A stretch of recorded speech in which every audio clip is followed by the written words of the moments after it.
British footballer Ijaz Ahmed এবার খেলতে চান বাংলাদেশের হয়ে।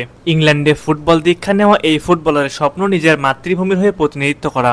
ইংল্যান্ডের সেমি প্রফেশনাল লিগে মাঠ মাতিয়েছেন তিনি। এর আগে বাংলাদেশে এসেছিলেন ইজাজ আহমেদ, তবে লাল সবুজ জার্সি গায়ে খেলার জন্য নয়। বাংলাদেশে তিনি এসেছিলেন বসুন্ধরা কিংসের হয়ে অনুশীলন করার জন্য। ইজাজ আহমেদ চান প্রথমে বসুন্ধরা কিংসের হয়ে খেলতে, তারপর সেখান থেকে ন্যাশনাল টিমে উঠে আসতে চান তিনি।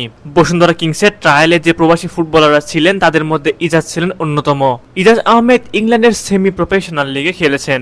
বসুন্ধরা কিংসের ট্রাই আউটে সফল হয়েছেন তিনি। সবকিছু ঠিক থাকলে এই মিডফিল্ডারকে পরবর্তী বিপিএল এ দেখা যেতেই পারে।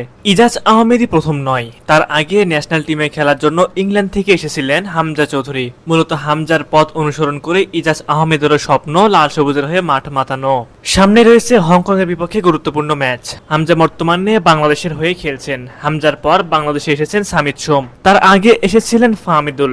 দক্ষিণ এশিয়ার অন্যতম সেরা টিমে পরিণত হচ্ছে বাংলাদেশ। আপনাদের কাছে মনে হচ্ছে আমরা হামজাকে নিয়ে কেন এত আলোচনা করছি?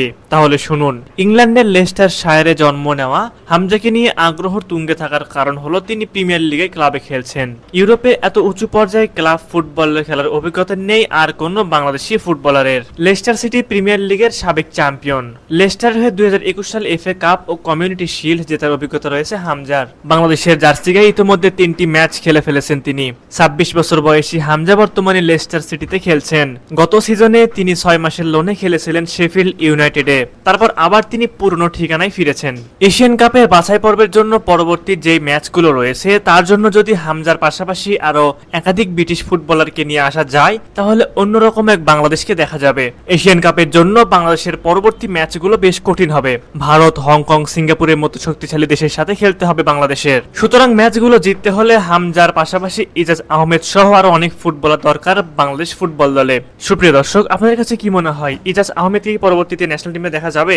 অবশ্যই সেই বিষয়ে আপনাদের মূল্যবান মতামত আমাদের কমেন্ট করে জানাতে ভুলবেন না।